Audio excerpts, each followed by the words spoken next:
مجھے تو ایسے لگتا ہے کئی مرتبہ کہ ہوائی جہاز پہ سفر کر رہے ہوتے ہیں نا، تو کچھ مسافروں کو نا نیند آ رہی ہوتی ہے، اونگ رہے ہوتے ہیں، اور جب جہاز لینڈ کرتا ہے نا تو وہ اسی حال میں اونگ رہے ہوتے ہیں. جیسے پہیے زمین پہ لگتے ہیں نا تو ان کی آنکھ کھلتی ہے، اوہ لینڈ کر گئے.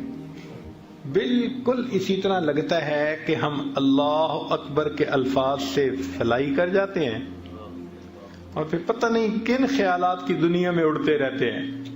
اور جب امام کہتے ہیں نا السلام علیکم اوہ ہمارے پاؤں زمین پہ لگ جاتے ہیں، اب ہم واپس آ گئے. نماز تو وہ ہے جس میں اللہ کی طرف خشوع خضوع ہو بندے کو. اللہ اکبر کبیر. ہمارے اکابر نماز بنایا کرتے تھے. شیخ عبد الواحد رحمۃ اللہ علیہ کے سامنے کسی نے کہا حضرت جنت میں نماز نہیں ہوگی، تو رونے لگ گئے. کسی نے پوچھا کہ رو کیوں رہے ہیں؟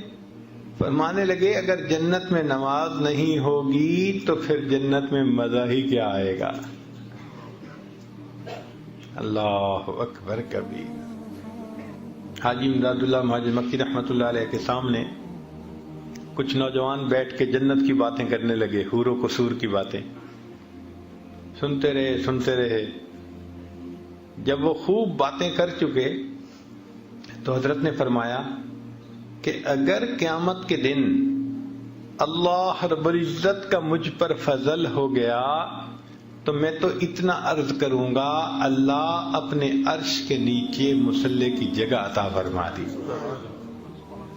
مولانا یحییٰ رحمۃ اللہ علیہ لمبا سجدہ کرتے تھے. کسی نے کہا کہ حضرت اتنا لمبا سجدہ؟ فرمان لگے ہاں جب میں سجدہ کرتا ہوں تو یوں محسوس ہوتا ہے میں نے اپنے آقا کے قدموں پہ سر رکھ دیا، سر اٹھانے کو میرا دل نہیں چاہتا. کوئی تو سجدہ ہم بھی ایسا کر جائیں، کوئی ایسا خلوص کا سجدہ. تو اس نماز کو بنانے کی ضرورت ہے. اور ہم نے دیکھا کہ آج کل نوجوان نوافل چھوڑنے کے عادی بنتے جا رہے ہیں. عادتاً نفل نماز چھوڑ دیتے ہیں یا سنت غیر موقدہ چھوڑ دیتے ہیں. عذر ہو اور بات ہے، وقت بھی ہے، مسجد میں بھی ہیں، تو پھر کیوں چھوڑتے ہیں بھائی؟ عبداللہ ابن عباس نے فرمایا کرتے تھے کہ جس بندے کی فرض نماز کے اندر کوئی کمی ہوگی اللہ تعالیٰ کی رحمت سے امید کرتے ہیں کہ وہ اس کے بدلے نفل نمازوں کو قبول فرما لیں گے. تو اگر کمپنسیشن نفلوں سے ہو جائے گی تو مزے ہیں ہمارے. پتہ نہیں ہے نفل کس نماز کی کمپنسیشن ہو جائے گی. اس لیے نفل چھوڑا نہ کریں، پڑھ لیا کریں. نفل چھوڑا نہ کریں، پڑھ لیا کریں. ہمیشہ یہ سوچا کریں کہ معلوم نہیں کس جگہ کا کیا ہوا میرا سجدہ میرے اللہ کو پسند آ جائے. میں نہیں جانتا، اس لیے میں اور چند سجدے کر لوں.